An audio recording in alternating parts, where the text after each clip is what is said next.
Em complementação ao audiobook de Festa no Jardim de Katherine Mansfield, preparamos uma análise crítica que aborda desde a vida da autora até a forma e conteúdo da obra. Katherine Mansfield, nascida Kathleen Mansfield Beauchamp, em 1888, em Wellington, na Nova Zelândia, é um dos nomes mais proeminentes da curta ficção em língua inglesa.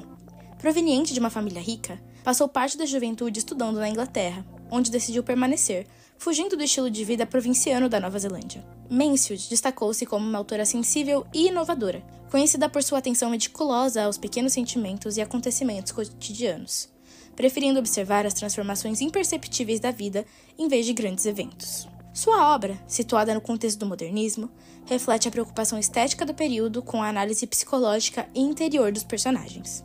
O olhar de Mansfield sobre a existência era descrito como se ela usasse óculos de puro cristal, tamanha nitidez com que percebia as dissonâncias sociais. Essa capacidade de captar o sutil fez dela uma voz singular da literatura modernista. Entre os seus amigos e interlocutores estavam os nomes centrais da época, como D.H. Lawrence e Virginia Woolf. A morte do seu irmão, soldado da Primeira Guerra Mundial, marcou profundamente sua vida e sua escrita, levando-a a revisitar com nostalgia as lembranças da infância na Nova Zelândia.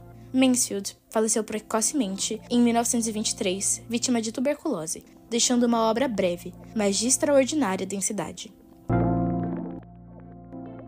O conto The Garden Party, traduzido em português como Festa ao Ar Livre ou A Festa no Jardim, foi escrito em outubro de 1922, logo após a conclusão de At the Bay. Publicado originalmente na Saturday Westminster Gazette em 3 partes e depois incluído na coletânea The Garden Party and Other Stories, o texto tem origem em um evento real, uma festa organizada em 1907 por sua mãe, Sra. Beauchamp, em Wellington.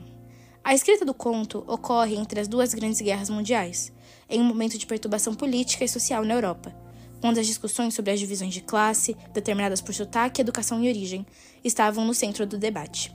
Mansfield, nesse conto, constrói uma narrativa que busca representar a diversidade da vida e, dentro dela, a presença inescapável da morte. A estrutura de Festa no Jardim baseia-se em uma dualidade estética e simbólica. De um lado, há o mundo da família Sheridan, representante da classe alta, marcado pela opulência, pela ordem e pelo ritual da festa. De outro, encontra-se o mundo da família Scott, pertencente à classe baixa, cuja realidade é dominada pela miséria e pelo ritual da morte.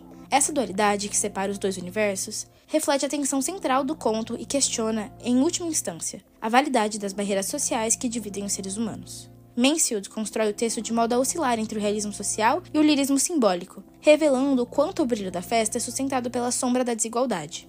A oposição entre festa e morte é apresentada com uma riqueza imagética notável.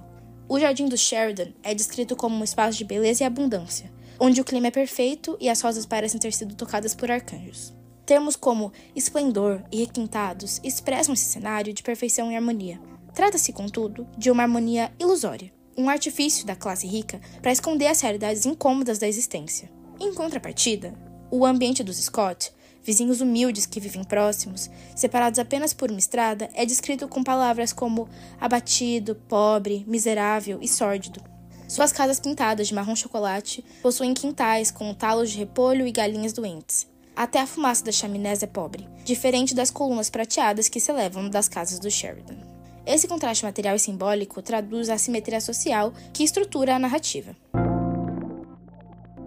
A protagonista Laura Sheridan encarna a tentativa de conciliar esses 2 mundos. Jovem de classe alta, ela demonstra uma inocência empática e uma inclinação natural a compreender os trabalhadores. Desde o início, sente-se mais próxima dos operários que montam a tenda da festa do que dos rapazes fúteis que frequentam os jantares de sua família. É essa sensibilidade que a torna receptiva à notícia da morte de Mr. Scott, um vizinho pobre que perde a vida em um acidente. Para Laura é impensável continuar a celebração diante de tal acontecimento. Ela sugere cancelar a festa, afirmando que não se pode festejar com um homem morto bem do lado de fora do nosso portão. No entanto, sua mãe, Mrs. Sheridan, representa o pensamento típico da elite. Pessoas assim não esperam sacrifícios de nós, diz ela, convencendo a filha de que estragar a diversão seria descortês. A festa, portanto, prossegue, e a inquietação moral de Laura é neutralizada por um gesto simbólico, o momento em que a mãe lhe coloca um chapéu novo e a faz admirar-se no espelho. O objeto adquire um valor emblemático. Representa o refinamento, a elegância e a identidade social da jovem, contrapondo-se aos chales simples das mulheres pobres. Assim, o chapéu não é apenas um adorno, mas também um instrumento de conformação e esquecimento. A transformação interior de Laura, contudo, se dá quando ela visita a casa dos Scott, levando uma cesta de mantimentos como gesto de solidariedade. A iniciativa, aparentemente benevolente, funciona como ponto de virada do conto. A descida literal que a jovem realiza do jardim claro e luminoso até a ravina onde se alinham as casas escuras e sombrias, reflete uma descida simbólica em direção à consciência. Nesse movimento, Laura atravessa as fronteiras entre a festa e a morte, entre a aparência e a verdade. Diante do corpo de Mr. Scott, encontra um homem dormindo profundamente, sereno e distante, sonhando profundamente. Ela o vê como belo, lindo, e seu rosto transmite mensagem de contentamento. Feliz, feliz, tudo está bem. A epifania nasce desse contraste. Laura percebe que o morto é indiferente a tudo o que em seu mundo tem valor. Cestas, festas, vestidos de renda. O confronto com o corpo transforma sua percepção. A morte aparece não como ruptura, mas como parte integrante da vida. Um elemento que a iguala e a transcende. O pedido, perdoe o meu chapéu, sussurrado diante do falecido, carrega múltiplos sentidos. É um gesto de humildade, de vergonha e talvez de renúncia simbólica à identidade social que o chapéu representava. O uso do pronome possessivo, meu chapéu, pela primeira vez, sugere tanto apropriação quanto distanciamento. A consciência simultânea de pertencer e de não pertencer mais ao mesmo mundo. O conto culmina em um desfecho ambíguo. Ao reencontrar o irmão, Laurie, Laura tenta expressar a revelação que acabara de viver, mas não encontra as palavras. Gagueja, a vida não é, a vida não é. E ele, compreendendo intuitivamente, responde, e não é, querida. Esse diálogo final, fragmentário e aberto, é uma marca típica da ironia e da delicadeza de Mansfield. A experiência de Laura pode ser interpretada de duas formas. Como uma tentativa de conciliar a dualidade entre vida e morte, ou como um retorno involuntário ao mundo familiar, um eco de sua imaturidade. De qualquer modo, a morte é incorporada à festa da vida, e a linguagem falha justamente porque a experiência transcende o que pode ser dito. O conto revela também o domínio estilístico de Mansfield. Sua prosa modernista se caracteriza pela economia narrativa. A autora omite, por exemplo, a descrição do sucesso da festa, deixando o leitor o trabalho de imaginá-lo. As vozes das classes sociais são diferenciadas pela linguagem. Os personagens pobres falam com traços de oralidade, característica que infelizmente se perde na tradução, enquanto a família Sheridan se expressa de modo polido, com frases que antecipam respostas, como "Você gosta, não?". Essa distinção linguística reforça a estrutura de classes. Além disso, os personagens das classes baixas, embora não tenham voz, raramente têm identidade própria. São designados por seus cargos, a cozinheira e o doce Hans. Um toque condescendente que revela a naturalização das desigualdades. A jornada de Laura, portanto, é também uma jornada linguística e simbólica. Ao tentar unir o mundo da festa e o da morte, ela encarna o esforço de reconciliar a totalidade da experiência humana, o ciclo inevitável que contém ao mesmo tempo a beleza e a finitude. Segundo Piglia, um conto sempre conta duas histórias, uma visível e outra secreta, cifrada nos interstícios da primeira. No caso de Mansfield, a história visível é o ritual social da festa, os preparativos, as flores, os empregados, o luxo cotidiano do Sheridan.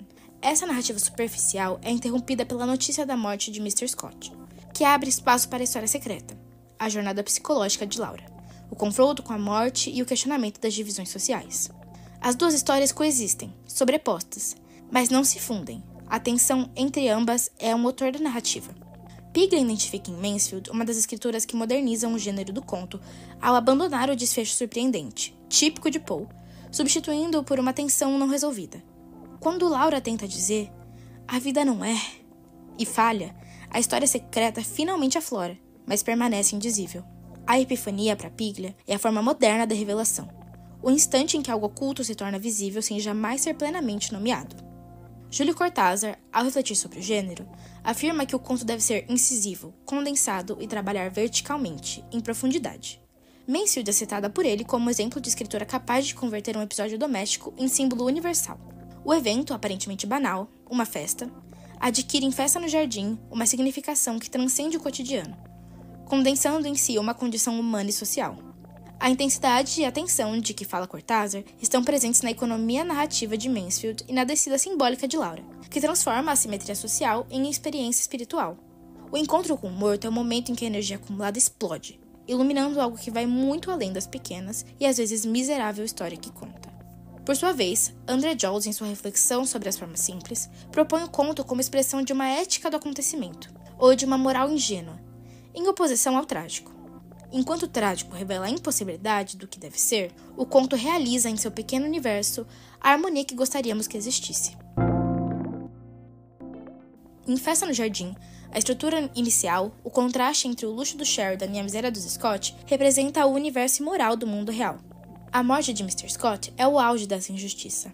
No entanto, a epifania final de Laura restabelece simbolicamente uma forma de justiça. O morto, em sua serenidade, parece afirmar que tudo está bem. Assim, a morte anula a desigualdade, dissolvendo as fronteiras sociais. O trágico é proposto e abolido ao mesmo tempo, e a vida, em seu ciclo inevitável, se revela dotada de uma beleza equitativa. Dessa forma, Mansfield utiliza os mecanismos clássicos do conto como significação, intensidade, condensação, para subvertê-los. Sua narrativa não fornece uma resolução clara da história secreta. Encerra-se num instante de revelação que simultaneamente dissolve e mantém a tensão entre os mundos. A epifania de Laura, iluminada, mas sem palavras, confirma o que Piglia chamaria de revelação indizível, o que Cortázar reconheceria como tensão vertical e o que Joyce veria como reconciliação ética. Festa no Jardim é, portanto, um retrato magistral da complexidade humana, uma celebração ambígua da vida que inclui, silenciosamente, a presença da morte.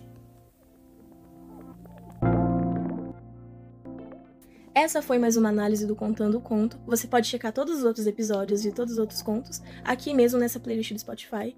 E é isso, muito obrigada!